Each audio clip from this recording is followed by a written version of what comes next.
Your attitude is so powerful. It creates your atmosphere. It also is a source of your natural lifestyle. And if you're going to change your life, you've got to change your attitude. Now here's the bottom line. Write this down. Your belief system is the source of your attitude. I know you came and you're thinking, Dr. Munroe, tell us 10 principles of leadership. No, that's not what you need first. You need to change the way you think first.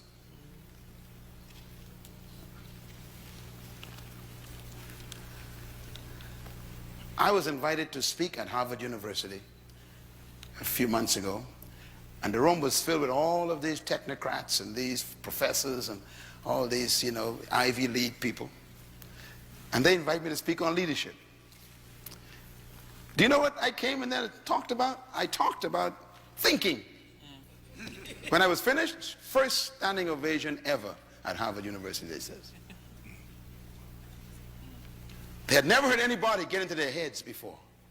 I exposed those who were racist.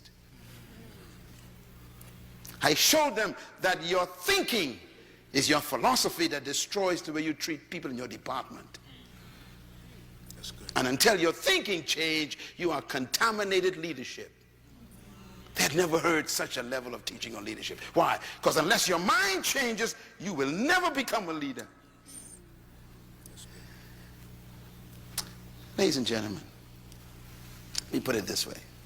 Attitude determines your limitation, which means that your belief system determines how far you go. You can never lead beyond your attitude and your belief system. And that's why your life is what you think it should be and exactly what it is. Attitude is the manifestation of your personal philosophy. And that's why this first session is dealing with discovering your personal leadership first. Then we could talk about people. Write this down. Philosophy is a product of your ideas. And this is why I started this session out with a question. Do you believe that everyone is a leader? You had problems with that. And I understand, because the culture doesn't allow it. Could you imagine going to work tomorrow telling your boss, I am a leader too? You just have problems with that.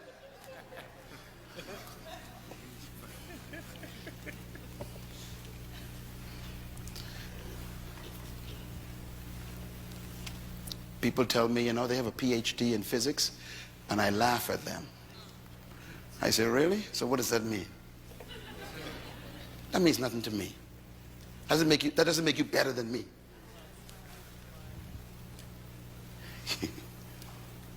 Your education doesn't change your human value. We are still equal as humans. And I do know some things you don't know. So we got to be careful. Our philosophy, our ideas is the source of our philosophy. And I like what the great king said, King Solomon. As a man thinks where? In his heart, so is he. Don't ever quote that verse again without putting the word heart in it. Most of you quote that and leave the word heart out. And the most important part of the verse is the word heart. As a man thinketh, so is he. That is not what he said. As a man thinketh in his heart, so is he. Why? Here's why. Because the heart is the Hebrew word that has to do with the center of reasoning. It's the place where you have meetings with yourself. Where you talk to yourself. That's your heart. That's the meeting place where you have reasoning with yourself. That's where you sit down and say, well, let's see now. Can I do this? Can I not do it? Can I really do this? That's where you're having meetings with yourself. Because that's where your belief system is hidden. In other words, your heart is also, Paul calls it the hidden man. The psychologists would call it your subconscious mind. I call it your hard drive. This iPad got a hard drive on it. Don't trust what's on the desktop. The display, don't trust that. The stuff on the inside, that's the real thing. Now, what is your heart? Your heart is the place where you keep all the ideas you collected all your life, the ones you believe, you keep it. So when you hear the word heart in the Bible, don't point at your chest. Point at your head. Blessed are the pure in heart. Don't go to your chest. Religious people go to their chest. The pump in your body is not impure. It's doing its job, pumping blood. So, blessed are the pure in heart. It ain't nothing to do with your pump. It has to do with your mind. Are your thoughts pure? Are you thinking with purity?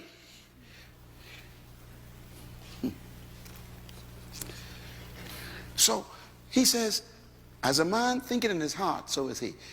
As a man thinks in his subconscious mind.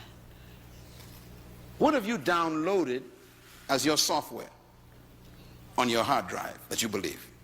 Every time someone presses a certain button in your life, whatever is there comes up. For example, there's some of you black people in this room, when a white man comes into your department, you become very nervous.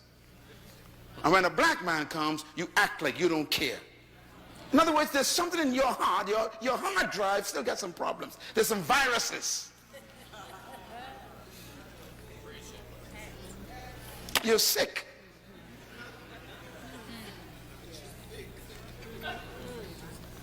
It's there on your hard drive. 40 years of struggle and you're still there. You ain't free yet. You just delivered. That's right. Come on, that's good. Deliverance is when you leave Egypt and enter the wilderness. Freedom is when Egypt leaves your mind.